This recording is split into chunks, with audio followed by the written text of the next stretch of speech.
Bem-vindo a mais uma aula de ressonância magnética. Hoje nós iremos falar sobre a formação da imagem em ressonância magnética. Vamos conhecer alguns critérios que ajudam na formação da imagem, né? Como ela é formada, né? De uma forma geral. Então, vamos conhecer o passo a passo da formação da imagem. Vamos lá, pessoal? Primeiro, quando nós falamos de formação da imagem, nós sabemos que a ressonância ela trabalha sempre com os prótons de hidrogênio, não é verdade? E já sabemos também que ela faz dois tipos de giros. Um giro mais aleatório, conhecido como rotação spin, e um giro que ela vai fazer quando estiver em torno do campo magnético, que é chamado de movimento de precessão. Mas, para que então a imagem, né, venha a ter uma boa qualidade, é preciso então que a gente conheça um pouquinho sobre a formação, de como ela é formada. E para que a gente possa entender essa formação da imagem de ressonância, nós precisamos entender então o que é relação sinal-ruído. Vamos olhar então para saber o que é relação sinal-ruído em ressonância magnética. Relação sinal-ruído mede em termos qualitativos o sinal puro de RM.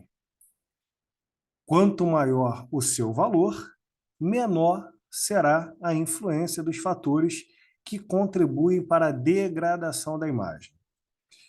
E então, o que acontece, pessoal? Quando nós começarmos a falar sobre relação sinal-ruído, a relação sinal-ruído ela vai estar diretamente ligado à qualidade da imagem.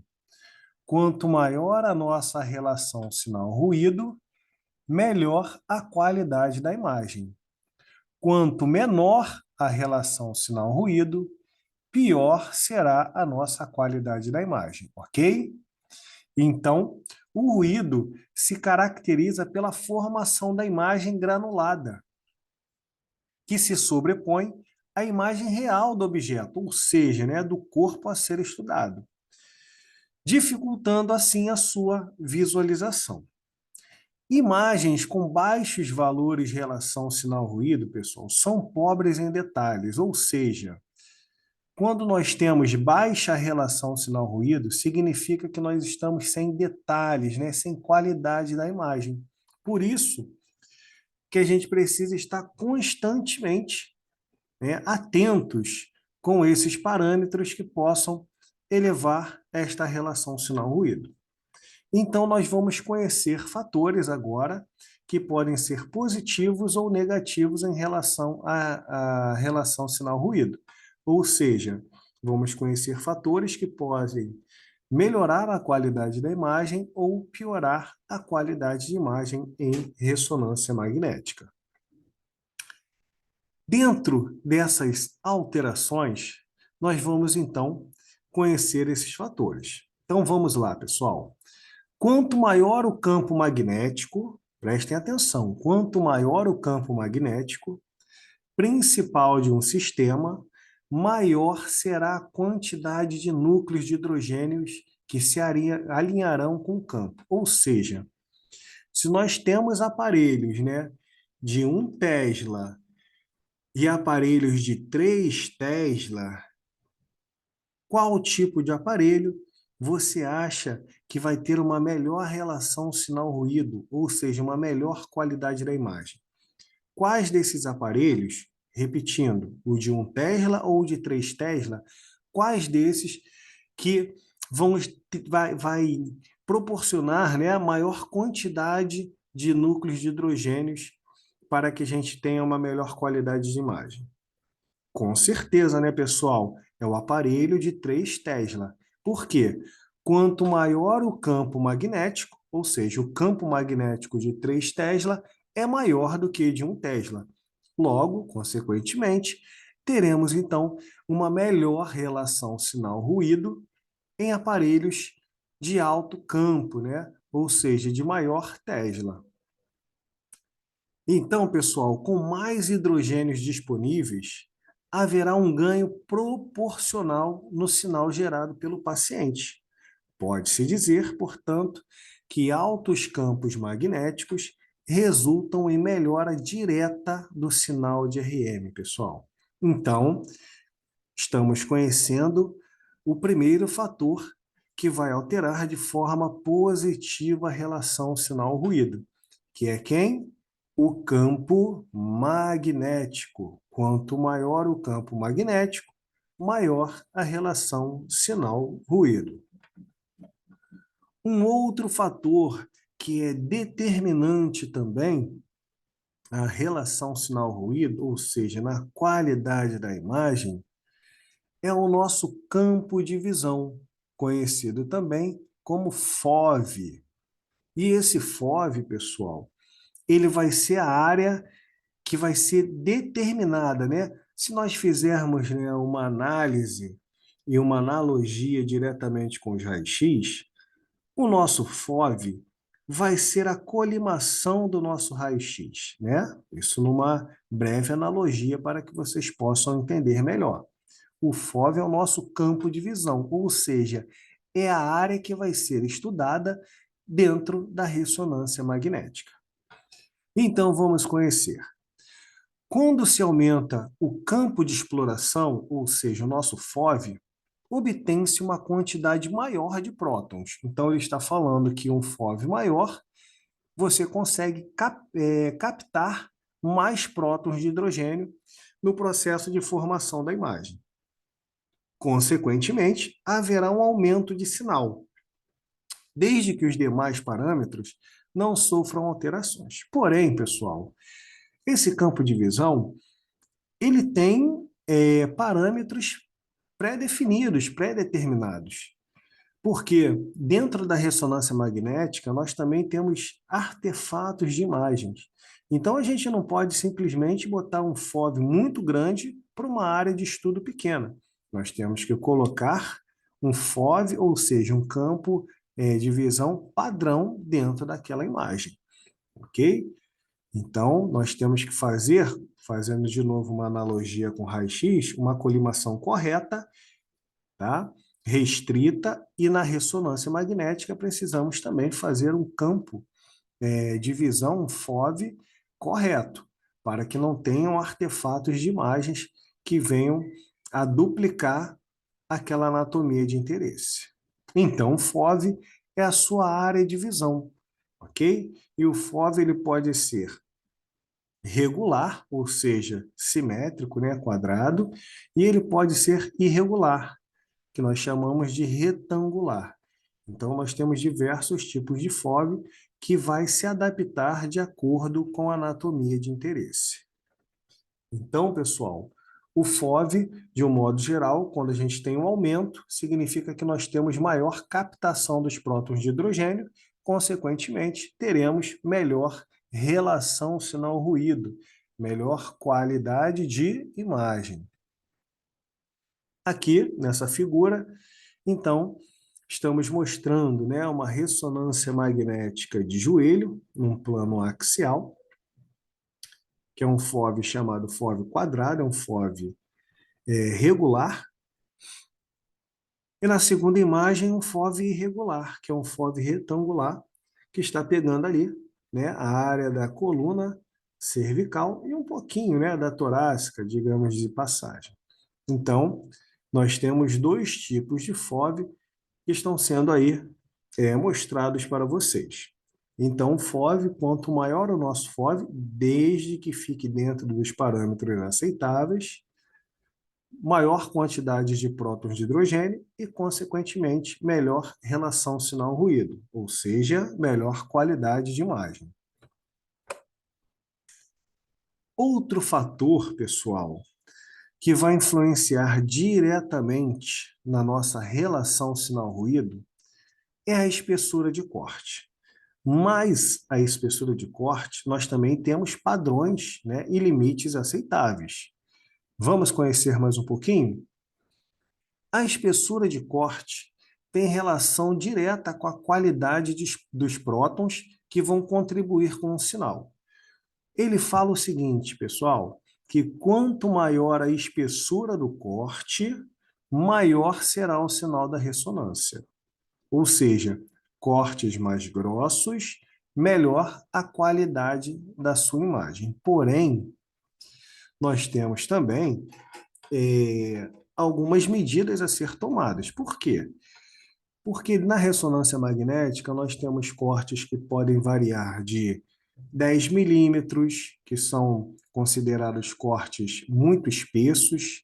Nós temos cortes de 7 milímetros, 5 milímetros, 3 milímetros, 2 milímetros, 1 milímetro. Então, nós temos cortes muito grossos e muito finos. O que ele está falando? Que cortes mais grossos, ou seja, se nós tivermos cortes, né, espessuras de corte de 10 milímetros e um de 1 milímetro, o de 10 milímetros vai te oferecer maior relação sinal-ruído, maior qualidade de imagem. Mas, por outro lado, pessoal, se nós fizermos cortes muito espessos, nós também corremos o risco de perder detalhes patológicos. Por quê? Cortes grossos, perda de patologia. Então, nós temos que ter um padrão da espessura de corte, beleza? Dentro de um aceitável. Então, ó, a espessura do corte em estruturas pequenas, usamos cortes finos, claro, evidente. Em estruturas maiores, usamos cortes mais grossos. Porém, quanto maior a espessura, maior a relação sinal-ruído.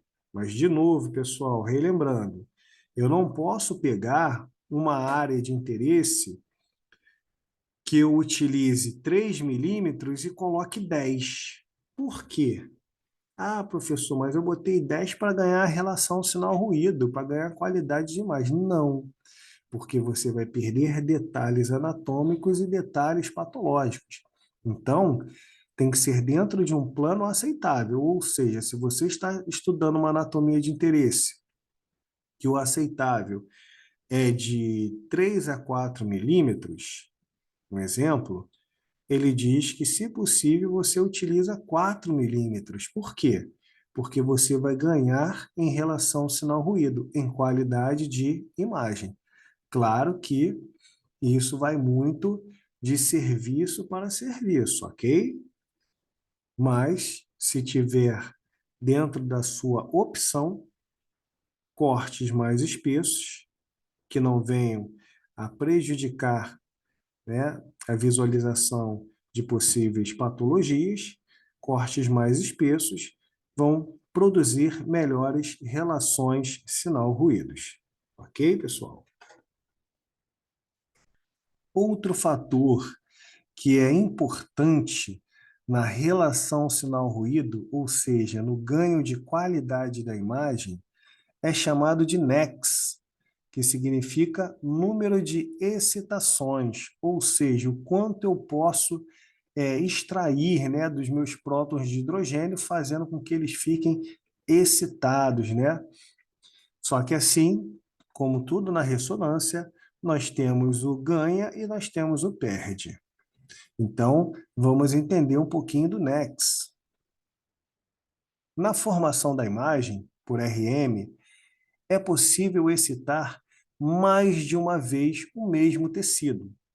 Com isso, vamos obter múltiplas respostas desta região. Ou seja, pessoal, quanto maior for o número de excitações que você colocar com aqueles prótons, melhor será a sua relação sinal-ruído. Então, ele está falando para você que quanto mais aquela área for excitada, ou seja, quanto mais nexo você colocar, mais número de excitações você colocar, mais qualidade de imagens, ou seja, mais relação sinal-ruído você vai ganhar. Porém, pessoal, como tudo na ressonância, ganha de um lado, perde-se do outro. E o que nós vamos perder cada vez que a gente faz essa excitação dos prótons de hidrogênio. Então, vamos lá. No entanto, cada vez que eu utilizo o meu NEX, o meu tempo de exame, ou seja, o tempo de aquisição das imagens, aumentará na proporção do número de excitações utilizado. Ou seja, você tem um preço a pagar pelo seu NEX. Quando você coloca mais um NEX, pessoal, ele vai dobrar o seu tempo de exame. Então, se você está fazendo uma sequência de pulso, onde a sua sequência está demorando 2 minutos, e você viu que a sua qualidade não está muito boa, ele fala o seguinte, ó, aumente o seu NEX. Aí você vai lá e aumenta. Quando você aumenta o seu NEX, você vai passar de 2 minutos para 4 minutos de exame. Ou seja, o NEX ele melhora a sua imagem, porém ele dobra o seu tempo de exame. E tem outro detalhe, hein, pessoal? Ele vai melhorar a sua imagem somente em 40%. Só que os juros que ele vai pedir é muito alto. Então, o Nex, ele melhora a sua imagem em 40% e dobra o seu tempo de exame. Ok, mas se nós analisarmos num contexto geral, ele vai melhorar a sua relação sinal-ruído, mesmo que o preço seja bem alto, né, galera? Então, aqui, mostrando para vocês um exame utilizando o NEX de sinal, onde foi realizado com 2 minutos, e à medida que o técnico, né, o tecnólogo, coloque 2 NEX de sinal, aquela qualidade de sinal foi aumentada para 40%, mas olha o tempo de exame, foi para 4 minutos. Beleza? Então, fiquem atentos com isso. Mas, quanto maior o NEX, maior a qualidade da imagem, ok? Mesmo que o preço a pagar seja alto, seja alto. Outro dado importante que vem a alterar, né, o fator relação sinal-ruído é chamado de matriz. O que é uma matriz na ressonância magnética? A matriz ele é constituída de linhas e colunas, que terão nessas linhas e colunas pixel e voxel, que são unidades bi e tridimensionais para visualização da imagem. Ao contrário da tomografia computadorizada, usamos mudar constantemente as dimensões das matrizes. Quanto maior a resolução da matriz, de novo, quanto maior a resolução da matriz, particularmente na direção de codificação de fase, maior será o tempo de aquisição. Então, uma matriz mais alta, tempo de aquisição mais alto. Com o objetivo de reduzir os tempos de aquisição das imagens, também usamos trabalhar com matrizes assimétricas, por exemplo, de 196 por 252, tá? Então, linhas e colunas, né, de 192 por 256. Isso vai fazer com que tenha uma menor dimensão dessa matriz ajustada na direção. E isso vai fazer com que a relação sinal-ruído seja muito melhor, tá? Então, pessoal, nós vamos ter, recapitulando, tempos de exame com matriz menores, tempos de exame menor. Só que nós, quando viermos utilizar uma matriz mais alta, ou seja, se fosse uma matriz de 256 por 256, nós teríamos um tempo de aquisição mais alto, porém uma melhor qualidade da imagem.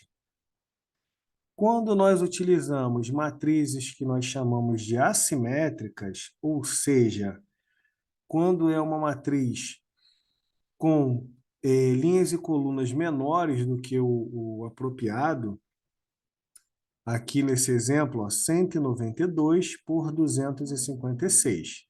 Significa que nós vamos ganhar, ou seja, em tempo de exame, o tempo de exame vai ser mais reduzido, porém, nós vamos perder relação sinal-ruído, vamos perder qualidade de imagem. Então, na ressonância, sempre teremos um perde-ganha. Aqui mostrando para vocês uma matriz alta, ou seja, uma matriz que tem muito mais linhas e colunas, ou seja, muito mais pixels e voxels. E aqui do outro lado, uma matriz considerada baixa. Uma matriz baixa, ela vai te proporcionar imagens com menos qualidade, porém com tempo de exame menor. Já uma matriz alta, ela vai te proporcionar exames com maior qualidade, porém com tempo de exame maior. Então é assim que funciona em ressonância, galera, sempre. Então aqui mostrando uma matriz quadrada, né, com o número de linhas igual ao número de colunas, pode ser uma matriz de 256 por 256, ou seja, 256 linhas com 256 colunas. Ok? Então, uma matriz totalmente quadrada.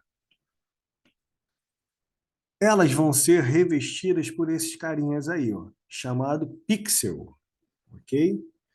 Então, o pixel é a menor parte de uma imagem. Ok?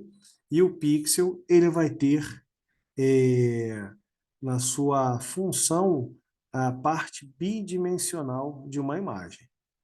Então, esse pixel, ao visualizarmos uma imagem com alto índice de aproximação, é possível identificar pequenos quadrados coloridos, que nela somando formam um desenho completo. Então, imaginem vocês a resolução do celular de vocês, né? Então, quanto maior o pixel, melhor vai ser a sua resolução de imagem. Quanto menos pixels tiver, pior vai ser a sua imagem do seu celular. É a mesma coisa em ressonância magnética. Estão mostrando ali os pixels, né? Diretamente na tela principal. E tem a unidade tridimensional. Essa unidade tridimensional é que faz com que a gente consiga também, né, ver a parte interna do nosso corpo, né, a parte tridimensional. E esse voxel, tá? É o que significa que, ao contrário do pixel convencional, ele vai ser organizado em duas dimensões. Já o voxel são arrumados para construir uma imagem parecida com aquelas peças de Lego, né? Então, é mais ou menos dessa forma aqui. São imagens tridimensionais, unidades de volume. E aí nós vamos ter também, pessoal, o que nós chamamos de equação de Larmor. O que é essa equação de Larmor? Essa equação de Larmor vai fazer com que a gente entenda que essa frequência com que os prótons de hidrogênio venham a gerar, tá? Eles sejam características de cada aparelho. Nós temos, então, uma frequência chamada de razão giromagnética, tá? Ou frequência de precessão. É como se vocês estivessem escutando uma rádio e dentro da rádio de vocês, vocês coloquem lá, né, 101,5 MHz, ou seja, é a frequência para que vocês escutem aquela rádio. Já na ressonância, nós temos uma frequência para que os prótons de hidrogênio sejam excitados, não é verdade? E essa frequência, que é chamada de razão giromagnética, vai ser de 42,57 ou 42,58 MHz. É a frequência para que os prótons de hidrogênio sejam excitados para produzir imagem. Significa que 42,57 MHz, pessoal, significa que os prótons de hidrogênio vão fazer 42 milhões de giros por segundo no corpo do paciente. E quanto maior o número de giros, melhor vai ser a nossa relação sinal-ruído. Então, a relação sinal-ruído vai estar diretamente ligada com a razão giromagnética. Então, a equação de Larmor nada mais, nada menos do que nós pegarmos a razão giromagnética, ou seja, esse valor de 42,57 MHz, e multiplicarmos pelo aparelho ao qual você trabalha. Pode ser um aparelho de 1 Tesla, ele vai girar em 42,57. Se for um aparelho de 3 Tesla, você pega esse 42,57 e multiplica por 3, e você vai ver quantos milhões de giros a mais esses prótons de hidrogênio vão fazer. E quanto maior o número de giros, melhor vai ser a sua relação sinal-ruído. Então, aqui um gráfico para que a gente possa estar observando. Ó. Um aparelho, vamos primeiro ali no meio, ó, verificar um aparelho de 1 Tesla. Então, ó, frequência de precessão do hidrogênio, 42,57 MHz.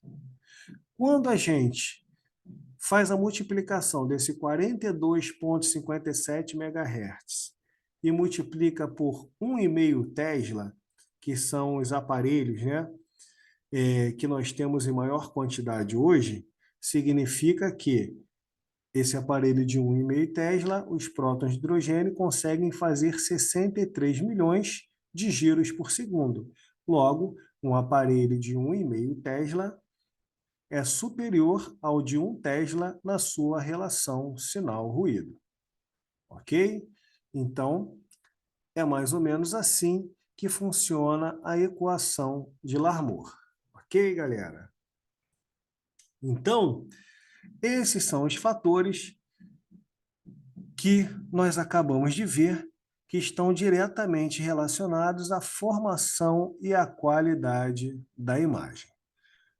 Como vocês sabem, depois do nosso estudo, nós sempre temos, então, o nosso estudo dirigido, para que a gente possa, então, compreender ainda mais o nosso material.